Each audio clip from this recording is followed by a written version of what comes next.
모든 사람에게 하나님의 구원의 은혜가 나타났습니다. 그 은혜는 우리를 교육하여 경건하지 않음과 속된 정욕을 버리고 지금 이 세상에서 신중하고 의롭고 경건하게 살게 합니다. 그래서 우리는 복된 소망, 곧 위대하신 하나님과 우리 구주 예수 그리스도의 영광이 나타나기를 고대합니다. 그리스도께서는 우리를 위하여 자기 몸을 내주셨습니다. 그것은 우리를 모든 불법에서 건져내시고 깨끗하게 하셔서 선한 일에 열심을 내는 백성으로 삼으시려는 것입니다. 아멘. 네, 오늘 우리가 성령 집회로 모였습니다. 말씀을 듣고 말씀을 또 하나님의 음성을 듣고 우리가 간절히 기도하는 밤입니다. 오늘 여러분들 이따가 우리가 합심하여 기도할 때 여러분 개인 기도 시간에 꼭 나라와 민족을 위한 기도 여러분 해주시기를 바랍니다. 특별히 참 어려운 일이 이번 주 중에 있었고 계속 이어지고 있습니다. 다른 어떤 기도보다 저도 기도하는 가운데 곳곳에 이 사회 곳곳에 정말로 주님을 경외하는 그리스도인들이 세워지면 되겠구나. 정치 분야에서도 경제 분야에서도 그리고 교육 분야에서도 그리고 기업에서도 그리고 어떤 분야에서든지 간에 하나님을 깊이 사랑하고 경외하는 주의 사람들이 정말로 문지기와 같은 역할을 감당해야겠구나 하는 생각이 들었습니다. 여러분들 우리 성도들이 이 땅에 화해자로 정말로 화목제물로 오신 예수 그리스도 그분의 마음으로 우리가 이 땅을 섬기게 되기를 원합니다. 여러분들 뉴스 보시면서 가족들과 싸우지 마세요. 의견 다르다고 그럴 이유가 없습니다. 주의 마음으로 기도하고 하나님의 역사를 구하기를 축복합니다. 오늘은 주님의 계획은 우리의 꿈을 언제나 넘어선다. 이 말씀을 여러분과 나누려고 합니다. 여러분, 우리가 하나님을 믿고 따른다, 신앙생활을 할 때 우리는 신앙생활도 뭘 잘해야 되나 좀 잘하고 싶은 마음이 있어요. 귀한 마음이죠. 그러나 신앙생활은 무엇을 남들보다 잘하는 것이 결코 아니겠죠. 그저 주님을 신뢰하고 믿는 삶입니다. 그렇기에 정말 잘하는 것을 굳이 꼽으라고 하면 성도라면 주의 말씀에 순종하는 거죠. 그저 나를 향하여 주님이 허락하신 말씀이 있다. 순종하는 거죠. 그게 믿음 생활입니다. 그렇기 때문에 우리가 믿음을 갖고 산다. 그거는 능력과 관계가 없어요. 주님과의 관계가 문제입니다. 주님을 따르는 관계가 문제인 거죠. 눈에 보이는 성과가 있어야 하는 것도 아닙니다. 그저 마음의 간절함으로 주의 얼굴을 구하는 삶이 믿음 생활인 거죠.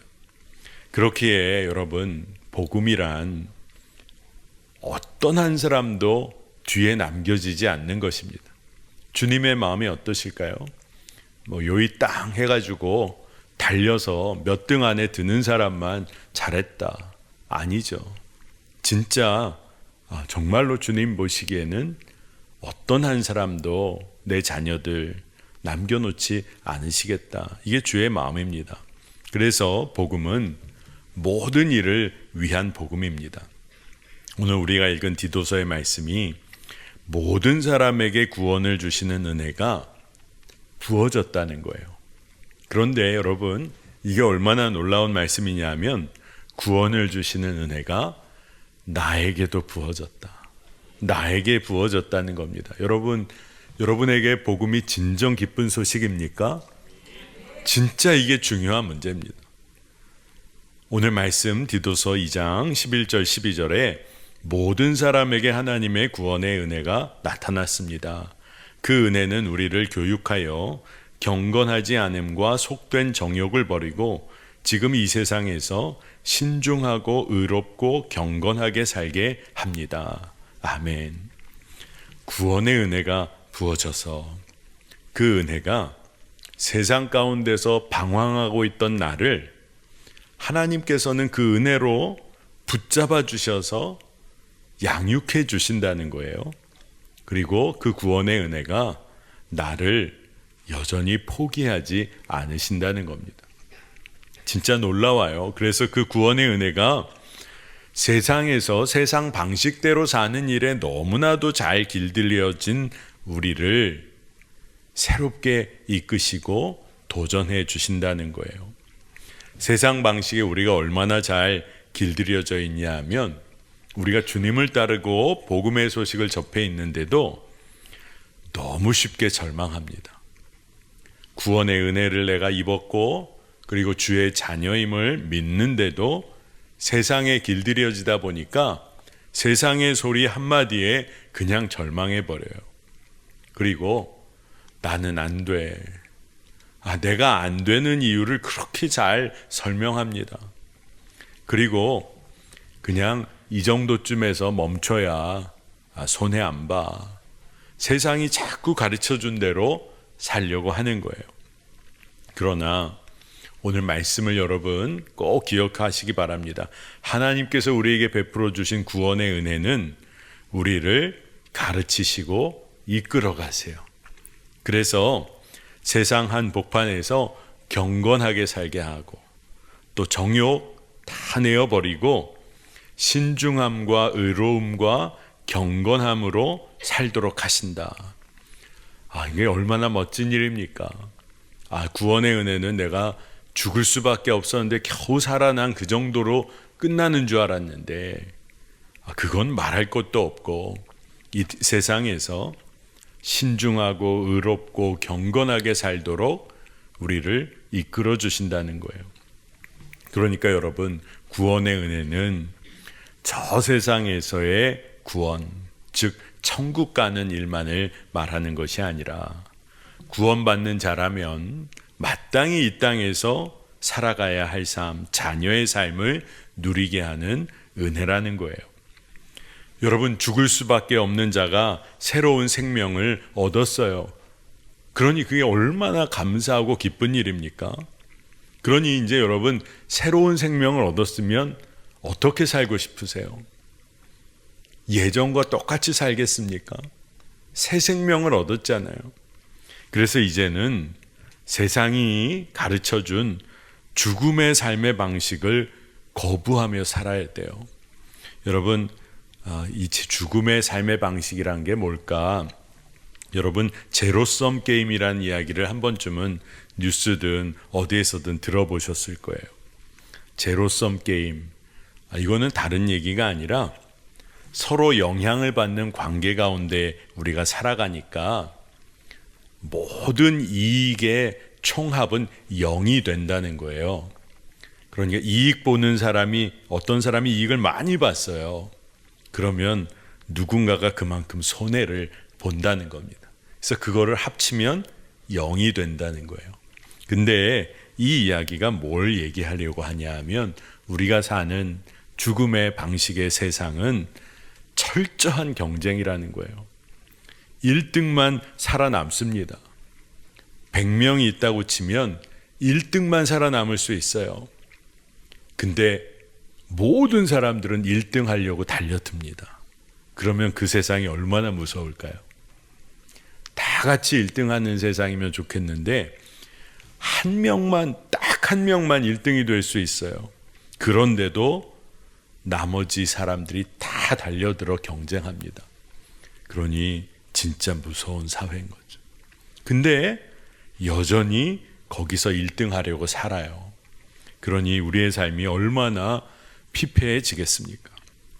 여러분, 우리가 심한 질병에서 치유되고 회복을 힘겹게 얻었다면 아마 대부분 그 질병에 빠지게 했던 예전의 나쁜 습관들, 음식들, 그런 거 다 멀리하고 운동도 이제 꾸준히 할 겁니다.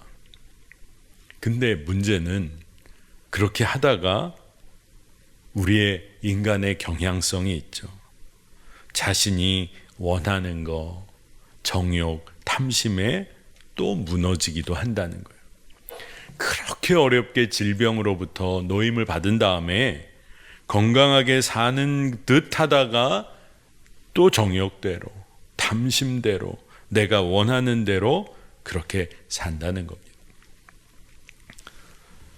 예전에 작가이자 전 국회의원이었던 김홍신 씨 이야기를 제가 한번 여러분에게 소개한 적이 있어요. 이분이 인간시장이란 책으로 엄청 유명해지기도 했고 또 말솜씨도 있고 해서 TV 프로도 진행하고 그러다가 국회의원도 했죠. 근데 이 김홍신 씨가 그렇게 골초였다는 거예요. 그랬는데 어느 날 그가 아주 완전히 담배를 끊어버린 겁니다. 여러분, 글 쓰는 사람 또 정치하고 남 앞에 쓰는 일이 아마 스트레스도 많은 것 같아요. 그러니 그가 그렇게 골초였는데 인터뷰를 하는데 기자가 질문을 합니다. 어떻게 그렇게 담배를 끊을 수 있었습니까? 그렇게 골초로 소문이 났었는데. 그랬더니 이 김홍신 씨가 웃으면서 어느 날 이야기 하나 들었는데 생쥐도 쥐도 이것이 쥐약이구나 독이구나 하는 걸 알게 되면 절대 안 먹는다는 거예요. 근데 자기가 그렇게 담배 피고 있는 자기 자신을 생각해 보면서 그러면서 그날 이후로 담배를 완전히 끊었다는 겁니다. 아마 이분도 대단한 것 같아요. 근데 여러분, 대부분의 사람들은 어떻게 살까요? 독인 줄 알면서도 먹어요. 독인 줄 알면서도 마십니다. 삶에 해로운 줄은 아는데 순간적으로 만족을 주니까 그 순간만 즐기면 되지. 그리고 잘 살면 될 거야. 그러면서 점점점 깊은 물속에 잠겨가는 거죠. 우리의 삶이 그럴 때가 많습니다. 그런데 오늘 말씀은 이토록 무너지기 쉬운 우리 인간이 어떻게 이 세상에서 경건하고 또 정욕은 다 내어버리고 신중하고 의롭게 살 수 있을까? 이런 질문을 던지는 거예요. 근데 오늘 말씀이 너무나 명확하게 구원의 은혜를 깊이 깨닫고 그 은혜로 말미암아 도우시는 주와 동행하며 순종함으로 가능하다. 이 이야기를 우리에게 해주는 겁니다. 아마 여러분 오늘 말씀을 여기까지만 들으시고도 재미없는 삶이겠다. 따분한 삶이구나. 어떻게 세상의 재미, 욕구 다 끊어버리고 살 수 있을까? 그런 생각 드시는 분도 계실지 몰라요. 그러나 우리가 생각하고 또 우리가 경험했던 죄의 재미, 세상의 쾌락을 훨씬 더 뛰어넘는 주의 인도하심을 볼 믿음의 눈이 열려야 합니다. 여러분, 예수님을 진짜 모르기 때문에 세상 죄의 재미에 빠지게 되는 거예요. 예수님을 진짜 알게 되면 여러분, 세상의 재미 그게 상관없어지는 거죠.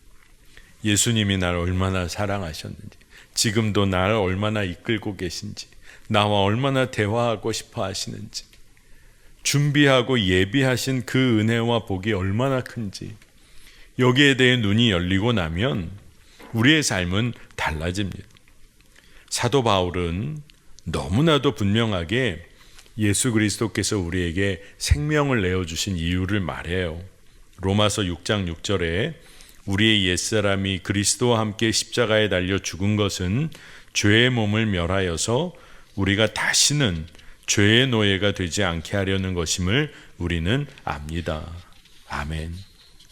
여러분, 그러니 이 구원의 은혜를 누린 자라면 어떻게 살아야 합니까? 죄의 종노릇하지 않고 주님을 따르고 죄의 종노릇하지 않고 살게 되는 거예요. 그런데 죄의 종노릇하지 않는다는 것은 보다 더 적극적인 의미를 갖습니다. 하나님의 영광이 이 땅 가운데 드러날 때 주님은 그 영광의 통로로 우리를 쓰기를 원하신다는 거예요. 그러기 위해서 우리가 꼭 기억해야 할 것이 있습니다. 구원의 은혜, 날 구원하셨구나. 근데 우리가 기억해야 할 것은 그때 우리가 하나님의 계획을 신뢰해야 한다는 거예요. 많은 경우에 우리는 우리가 원했던 일이 안 이루어지면 믿음이 급격하게 흔들릴 때가 있어요. 왜냐하면 처음 예수님 알게 돼서 기도도 열심히 하고 그게 기쁨이 되고, 근데 아직 우리가 주님의 뜻을 온전히 깨닫지 못해서 내가 원하는 것 가지고 열심으로 기도할 때가 있어요. 그 일을 이루려고 할 때가 있어요. 내가 원하고 내가 이루려는 꿈에 모든 초점이 가 있습니다. 근데 주님께서는 주님의 일을 우리 삶 가운데 이루고 싶어 하시겠죠. 그렇기 때문에 주님은 언제나 우리의 꿈을 넘어서 일하세요. 근데 우리가 진짜 믿어야 할 게 뭘까요? 하나님이, 우리 주님이 선하시다는 거예요. 우리의 삶에 가장 좋은 것으로 채우시는 분이라는 겁니다. 그러니 인간인 나의 계획, 그거 이뤘으면 너무 좋겠어서 그거 붙잡고 사는데, 우리 주님의 계획은 내 계획을 뛰어넘어서 더 크고 놀라운 계획으로 일하고 계시다는 거예요. 근데 이거를 보지를 못하니까 늘 조급하고 안타깝고 넘어지는 삶을 삽니다. 하나님은 우리에게 왜 생명을 주셨을까요? 성경은 하나님을 예배하는 백성으로 삼으시기 위해서 우리에게 생명을 주셨다고 해요.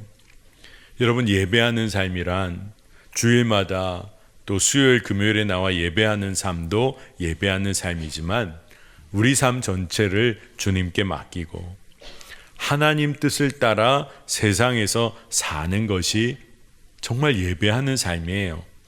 로마서 12장 1절 2절 너무 유명한 말씀이죠. 형제자매 여러분, 그러므로 나는 하나님의 자비하심을 힘입어 여러분에게 권합니다.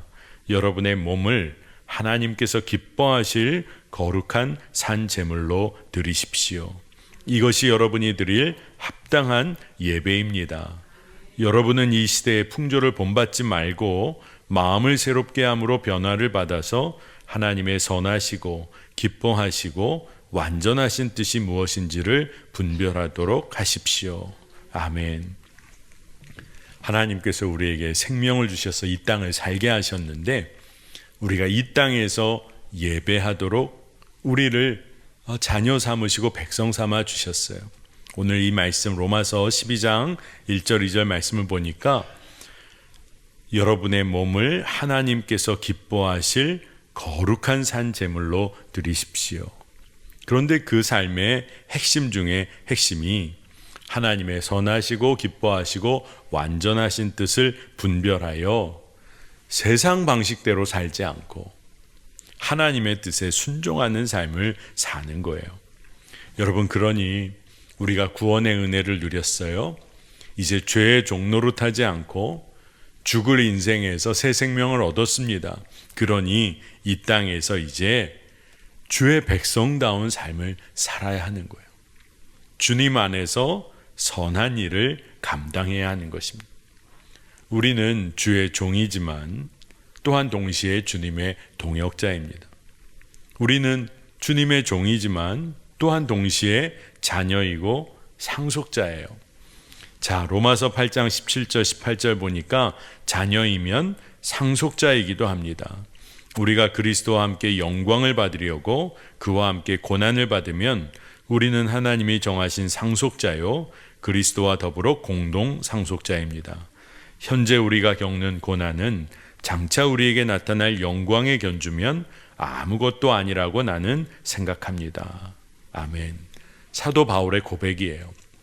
그러니 우리가 구원을 받았어요. 죄의 이제 종로로 타지 않습니다. 이제 이 땅에서 주의 뜻에 순종하며 우리 삶을 주께 맡기며 살게 돼요. 그런데 우리는 자녀이면서 상속자예요. 그리고 주의 종이기도 합니다. 그러니 자녀이고 상속자이니 마땅히 그리스도와 하나님 나라를 위하여 고난도 받게 되는 것이, 그리고 고난을 감당하는 것이 너무 당연한 일이라는 거예요. 그런데 이 고난은 장차 다가올 하나님의 영광을 위하여, 그리고 그 영광을 또 견주어 봤을 때 우리는 지금 우리가 겪는 고난은 아무것도 아니라는 겁니다. 여러분, 우리가 이 세상을 이러한 믿음으로 살아가는 거예요. 구원의 은혜를 누린다는 것은 그냥 천국 가는 은혜, 이게 아니라는 겁니다. 천국 가는 은혜는 물론이고, 이 땅에서 우리가 어떻게 살아야 할지를 구원의 은혜는 우리를 이끌어 가세요. 주님의 종이지만, 그리고 상속자로, 주님의 종이지만 친구로, 주님의 종이지만 동역자로 그렇게 살아가는 것을 말합니다. 그래서 주님은 우리에게 자유를 주셨어요. 여러분, 하나님이 주신 자유를 여러분 어떻게 사용하시겠습니까? 많은 사람들이 이 자유를 잘못 사용해서 교만하게 자기를 높이려고 그 자유를 사용하기도 했어요. 그게 바로 인간이 죄에 빠지는 바로 그 길이에요. 나를 높이려고 하나님 주신 자유를 사용했을 때, 그런데 그 자유를 나를 위해 쓰는 것이 아니라 주님의 영광이 드러나도록 하며 산다. 지혜로운 자의 삶이에요. 여러분, 성경 말씀은 늘 우리가 소망하는 것과 주님의 영광을 정확하게 연결을 시켜요. 디도서 2장 13절인데, 그래서 우리는 복된 소망, 곧 위대하신 하나님과 우리 구주 예수 그리스도의 영광이 나타나기를 고대합니다. 아멘. 그러니까 진짜 우리의 소망은 그리스도와 하나님의 영광이 드러나는 것, 이게 우리의 소망이 된다는 거예요. 여러분, 이게 잘 이해가 안 되실 수도 있겠습니다. 여러분, 근데 이렇게 생각해 보세요. 그리스도의 영광이, 그리스도의 빛이 이 땅에 드러난다. 여러분, 어둠의 권세가 물러가요. 그리스도의 영광이 드러납니다. 세상에 자신들이 권세가 많고 부유하고 모든 것을 가진 것처럼 행세하던 자들을 그리스도의 영광이 드러날 때 다 엎드릴 수밖에 없어요. 굴복할 수밖에 없어요. 여러분, 그리스도의 영광이 드러난다. 그런데 그때 주의 자녀들, 주의 뜻대로 살며 주님을 갈망했던 자들에게는 어떤 날일까요? 기쁨과 감사의 날이죠. 그리스도를 만나고 주님의 얼굴을 대하는 날이기도 하죠. 여러분, 그 소망을 갖고 이 세상을 살아가는 거예요. 자, 우리가 이 세상을 살 때 구원의 은혜를 누리고 하나님의 자녀로 이 세상을 산다고 하지만 참 어려운 것 같아요. 이 세상, 정말로 이 세상이 너무 견고해 보이는 겁니다. 그러나 여러분, 우리가 세상의 흐름에 당당하게 주의 말씀대로 살아가고 세상의 흐름 가운데서도 좀 틈을 만들어내는 거죠. 그리스도의 말씀대로 살아가면서 세상의 견고한 문화 가운데 틈을 만들어가는 거죠. 그래서 새로운 흐름을 만들어내는 주의 자녀로 살기를 하나님은 원하세요.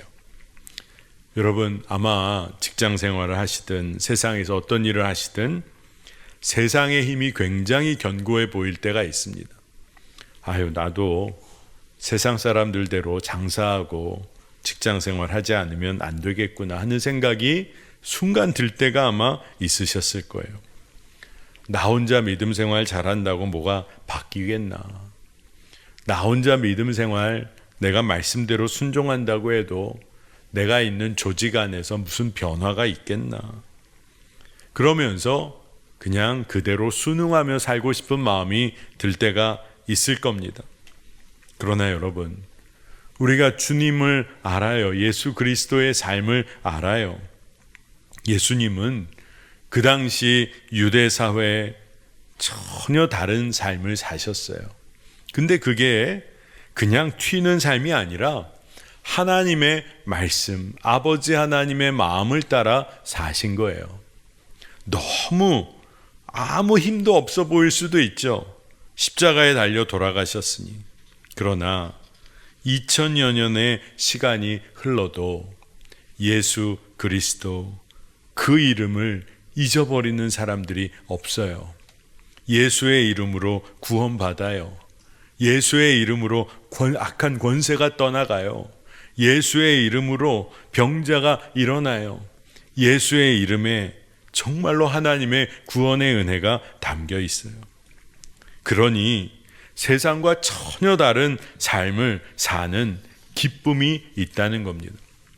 여러분, 세상의 성벽이 강해 보여도 작은 틈이 생기고 작은 금이 가기 시작하면 어느 날에는 무너져요. 근데 우리가 그 작은 틈, 작은 금 만들어내는 일에 우리 믿음의 사람들이 쓰임을 받는 겁니다. 아유, 그게 뭡니까? 그 작은 틈 만드느라 세상에서 그렇게 힘들게 살아야 합니까? 힘들게 사는 게 아니에요. 말씀대로 사는 기쁨이 있어요. 근데 한 가지를 여러분 꼭 기억하시고 믿게 되시기를 축복하는데, 성벽을 허무시는 분은 하나님이세요. 하나님이시죠.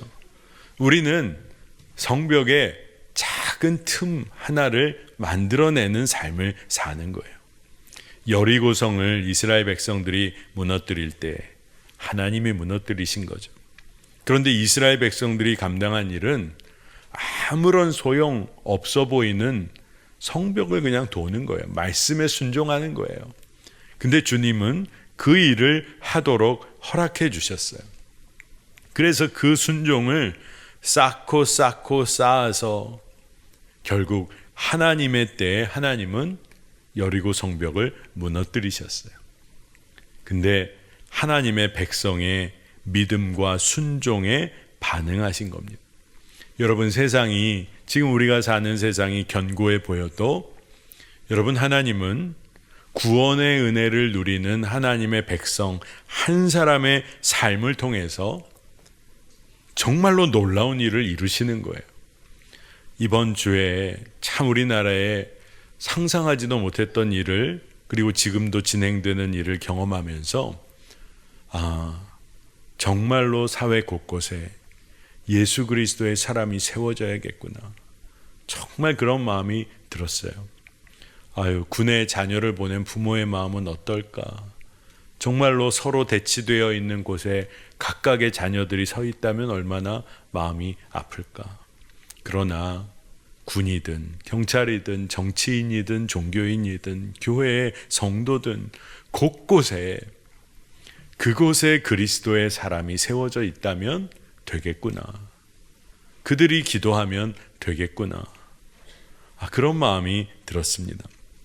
여러분, 우리가 정말 주님을 믿고 구원의 백성으로 산다는 것은 내가 지금 지쳐 있고 아무 소망이 없고 그래서 그거 그냥 그 지치고 절망한 거에서 겨우 벗어나는 정도의 소망, 그런 소망 아니고 주님이 건져내실 뿐만 아니라 우리의 삶을 놀랍게 사용하기를 원하신다는 거예요. 여러분, 소망을 꼭 가지시기를 축복하는데 하나님께서 여러분의 삶을 통해서 놀라운 일을 이루실 것이다. 여러분, 그것을 믿고 소망하시기를 축복합니다. 하나님은 분명히 그렇게 하실 거예요. 제가 꽤 오래전에 뉴욕에서 공부하고 목회하던 시절에 제가 섬기던 교회가 프로싱 제1교회라는 곳이었는데, 그곳에 박지혜라는 바이올리니스트를 초대해서 하나님의 그의 삶을 인도하신 간증도 듣고 연주도 듣고, 그래서 아주 특별한 간증 또 연주회를 이렇게 하게 됐어요. 참 기회가 잘 맞았습니다. 아마 여러분 아시는 분도 계실 거예요. 근데 이 박지의 그 바이올리니스트가 그 당시 유명했던 이유 중에 하나는 그가 과르네리 바이올린이라는 바이올린을 가지고 연주했기 때문이기도 해요. 이 과르네리 바이올린이라는 것은 주로 18세기에 제작된 그런 바이올린인데 약 300여 년이 넘는 바이올린이에요. 그래서 그 바이올린이 가격대가 어떻게 보존됐느냐에 따라 약 100억에서 한 200억대 사이의 가격이 형성이 된다고 합니다. 바이올린 한 대예요. 100억에서 200억. 놀라지도 않으세요. 우리 매화계 성도들은 이 스케일이 그 정도는 저희 집에 있어요. 이런 분위기예요. 그런데 이 박지혜라는 바이올리니스트가 젊은 시절에 정말 믿음으로 하나님 찬양하기를 원하고 하면서 이 바이올린을 임대해주는 장학제도에 뽑혀서 정해진 기간 동안 그 바이올린을 연주할 특권을 갖게 된 겁니다. 왜 그거 빌려주고 장학제도로 할까요? 오래된 바이올린이지만 잘 관리하면서 계속 연주를 해줘야 그 바이올린이 계속 그렇게 쓰임을 받을 수 있기 때문에 그렇습니다. 그래서 그 당시 섬기던 교회에 이제 연주회 또 간증 집회를 그분이 오셔서 이제 준비를 하게 됐는데 준비하는 그 기간에 이분은 늘 새벽에 일어나서 새벽 기도에도 참석을 하시고 또 연습실에서 그 집회를 위해서 연습을 얼마나 열심히 하는지 제가 참 놀랐어요. 그리고 함께 식사할 기회가 있으면 무릎에 노트를 놓고 있다가 대화 중에도 순간 영감이 떠오를 때면 기록도 하고 참 밝고 기쁜 그런 인상을 계속 이렇게 비춰줬습니다. 근데 그때 했던 이야기가 기억나는 것이 하나님의 인도하심을 경험하면 경험할수록 그분 앞에 더욱 준비된 자로 서는 삶이 참 기쁨이 됩니다. 이런 얘기를 했어요. 그러니까 그렇구나. 그래서 이 교회에 와서 연주회 하고 간증 집회하는 그걸 위해서도 그 시간에 아침에 새벽에 함께 기도하고 연습실 계속 연습하고 그래서 참 큰 은혜를 끼쳤어요. 그리고 나서 사실은 그렇게 하고 좀 잊어버리고 있었습니다. 근데 제가 한국으로 돌아오게 되어서 또 한국에 있는 교회를 섬기고 있을 때 어떻게 그 교회에서도 이 박지혜라는 바이올리니스트를 연말에 좀 초대를 해서 간증 집회와 연주회를 좀 하면 좋겠다 해서 그게 결정이 됐어요. 근데 목사님들 사이에는 이게 연말 신년 집회와 잘 어울릴까 하는 약간의 염려도 있었어요. 근데 집회가 또 연주회가 잘 끝나고 돌아가는 성도님들 둘이 이렇게 하는 이야기를 제가 우연히 듣게 됐는데 한 성도님은 늘 교회 일도 애쓰시고 참 수고하신 성도님인데 가사 도우미로 일하시는 분이에요. 근데 그날 저녁도 아마 아주 힘들게 일을 하시고 오셨던 것 같아요. 제 생각에. 근데 나가시면서 하시는 이야기가 너무 기쁘시다고. 이런 시간을 자기가 가져본 적이 없는데 이런 연주를 듣고 그리고 이런 간증을 들은 게 너무 행복하다고 하면서 그러면서 나가시고 있더라고요. 제 마음에 주님이 일하셨구나. 주님이 일하셨구나. 뛰어난 연주로 하나님께 영광을 돌린다.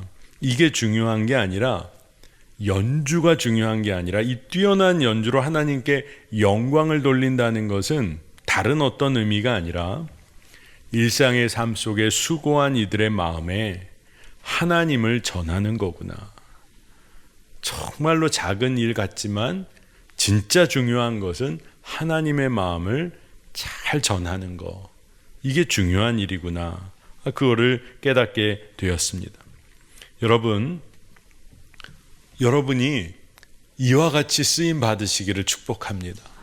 여러분이 일하는 곳, 섬기는 곳, 가정, 어디에서든 여러분에게 맡겨진 사명을 마음을 다하여 감당하면 여러분, 누군가에게는 하나님의 마음을 전하는 감동이 있게 돼요. 구원받은 자로 우리는 은혜를 이미 누린 자예요. 그러니 그 은혜로 살아간다는 게 뭔지를 우리가 믿음 안에서 깊이 기도하며 깨달아야 합니다. 여러분, 우리가 주로부터 구원받아 십자가 은혜로 산다. 그러면 나는 어떻게 살아야지? 교회와 예배하고 성도들과 함께 교제하고 그리고 사회에서, 가정에서, 일터에서는 어떻게 살아야 할까? 이게 진짜 구원의 은혜를 어떻게 누리며 사는가와 연관되어 있는 것입니다. 여러분, 우리의 꿈이 그저 우리 가정 행복하게 사는 것, 그걸로 그만입니까? 주님의 계획은 그 이상이세요. 내가 생각하고 꿈꾸는 것보다 주의 계획은 놀랍고 주님이 그 일을 하실 것입니다. 우리를 통해 분명히 하실 거예요. 디도서 2장 14절인데 우리 한 목소리로 같이 한번 읽어보겠습니다. 함께 읽겠습니다. 그리스도께서는 우리를 위하여 자기 몸을 내주셨습니다. 그것은 우리를 모든 불법에서 건져내시고 깨끗하게 하셔서 선한 일에 열심을 내는 백성으로 삼으시려는 것입니다. 아멘. 선한 일에 열심을 내는 백성, 우리를 그렇게 삼으시려고 하는 주님의 계획이 있으세요. 그리스도께서 우리를 위해 생명을 내어주셨는데 불법에서, 죄로부터, 죄의 종로로 타는 삶에서 건져주시고 깨끗하게 우리를 정결한 주의 자녀 삼으셔서 선한 일에 열심을 내도록 우리를 이끄신다는 겁니다. 여러분, 우리를 통해 주님이 하실 일이 놀랍습니다. 근데 여러분, 이걸 믿고 도전해 보세요. 작은 일에 주의 뜻대로 순종하면 주님은 그 일을 통해 놀라운 하나님의 계획을 이루십니다.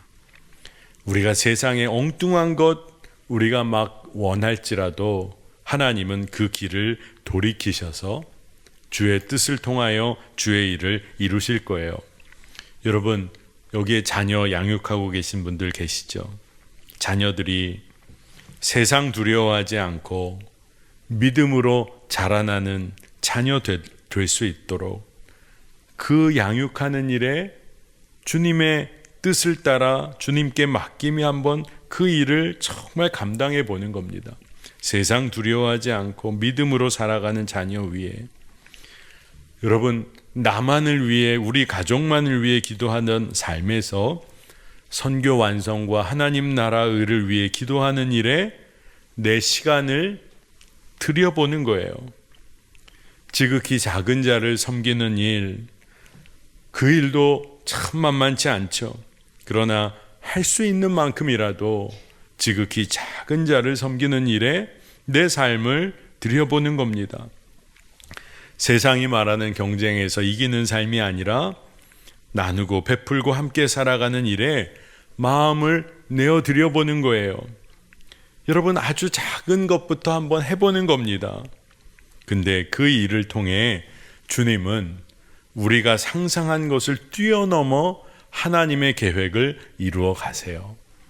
그러니 그리스도인 하나님의 자녀의 삶이 놀라운 것은 나는 그저 주의 뜻에 순종해 작은 순종을 드렸더니 주님은 그것을 통하여 놀라운 일을 이루어 주십니다. 여러분, 그러니 우리가 살아갈 때 내 삶을 위해서 엉뚱한 것에 초점을 맞추지 말고 주의 뜻에 따라 순종해 보는 거예요. 여러분, 우리가 너무나 잘 아는 오병이어의 사건을 알죠? 오병이어, 진짜 작은 것을 주님께 내어 맡겨드렸는데 5,000명을 먹이고도 남음이 있었어요. 그 일에 참여한 자가 된 거죠. 근데 그 말씀을 보니까 남은 것들을 다 모았더니 12광줄이나 되었다는 내용이 성경 곳곳에 쓰여져 있어요. 복음서마다. 여러분, 세상에서 작고 한창게 여겨지는 것이 다 남겨진 거예요. 여러분, 오늘 이 말씀, 오병이어 말씀으로 보면 먹다 남은 걸 수 있잖아요. 다 남은 거예요. 작고 하찮고 버려진 거 아닙니까? 근데 주님의 일은 이 작은 거, 하찮은 거, 버려지고 남겨진 것들을 통해서 주의 풍성한 사랑을 드러내셨어요.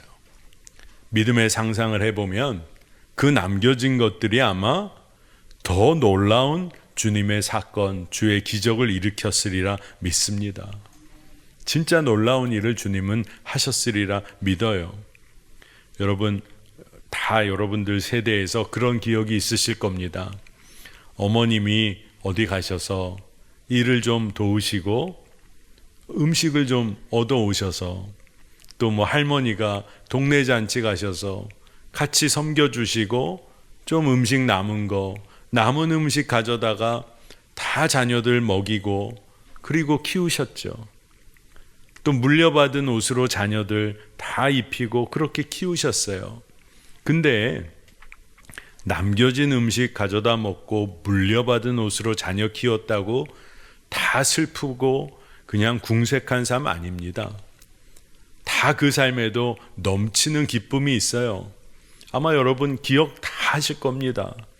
남겨진 것, 그리고 물려받은 것, 그게 중요한 게 아니라 풍성한 기쁨이 우리에게 예비되어 있다는 거예요. 진짜 핵심은 그 작고 남겨진 것이 무엇을 위해서 쓰여지느냐, 어떻게 쓰여지느냐가 가장 중요한 거예요. 여러분, 가장 작고 하찮은 것일지라도 주님의 뜻을 위하여, 주님 위하여 쓰여지기 시작하면 놀라운 일을 이루게 되는 것입니다. 여러분, 우리가 생각하고 꿈꾸는 것이 있어요. 그런데 주님은 그것을 언제나 뛰어넘어 가장 선한 것을 우리에게 주시기 위하여 일하십니다. 그러니 주의 말씀 따라 걸어가는 삶이 복된 삶이에요. 진짜 그렇습니다. 여러분, 작은 순종을 주께 올리며 주와 동행할 때 주님은 우리의 생각을 뛰어넘어 일하십니다. 여러분, 여러분의 자녀를 축복하고자 하는 부모의 마음이 있잖아요. 하나님은 우리의 부모가 되시잖아요.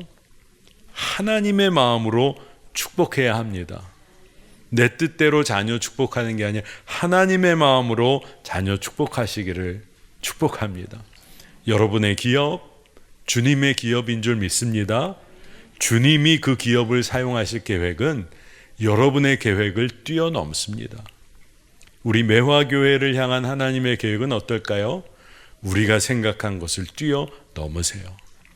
순종하고 기도하면 주님은 주의 일을 이루실 줄로 믿습니다. 아멘입니까? 아멘. 감사합니다. 우리 함께 찬양하고 기도하겠습니다.